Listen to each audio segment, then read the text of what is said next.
அஸ்ஸலாமு அலைக்கும். இன்றைக்கி ப்ரான் கிரேவி எப்படி குயிக்காக செய்யலான்னு பார்க்கலாம் வாங்க. ஃபஸ்ட்டு சட்டியில் எண்ணெய் காஞ்சோடனே வெங்காயத்தை போட்டு நல்லா வதக்கிக்கணும். வெங்காயம் கோல்டன் ப்ரௌன் கலருக்கு வந்தோடனே கட் பண்ணி வச்சுருக்க தக்காளியை ஆட் பண்ணிக்கலாம். நெக்ஸ்ட்டு தக்காளி வதங்கிறதுக்கு தேவையான உப்பை சேர்த்துட்டு அப்படியே கருவேப்பிலையும் ஆட் பண்ணணும். வெங்காயம் தக்காளி நல்லா வதங்கினோடனே க்ளீன் பண்ணி வச்சுருக்க ப்ரானை அதில் சேர்த்து ப்ரான் நல்லா சுருண்டு வர வரைக்கும் வதக்கணும். நெக்ஸ்ட்டு மசாலா ஆட் பண்ணிக்க வேண்டியதா 1 டீஸ்பூன் மிளகாய்த்தூள், 2 டீஸ்பூன் மஞ்சத்தூள், 1 டீஸ்பூன் பெருஞ்சீரகத்தூள், 1 டீஸ்பூன் கலந்த மிளகாய்த்தூள் எல்லாத்தையும் போட்டு நல்லா அந்த ப்ரானில் ஒட்டுற வரைக்கும் நல்லா கிளறி விட்டுக்கலாம். ப்ரான் நல்லா சுருண்டுடுச்சு. இப்போ தேவையான அளவு தண்ணி ஊற்றி தண்ணி நல்லா கொதிச்சு கிரேவி கன்சிஸ்டன்சிக்கு வந்தோடனே மல்லி இலையை போட்டு இறக்கிட வேண்டியதா.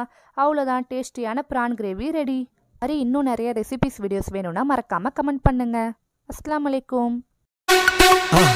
மறக்காமல் சர்ப்ரைஸ் பண்ணுங்கள்.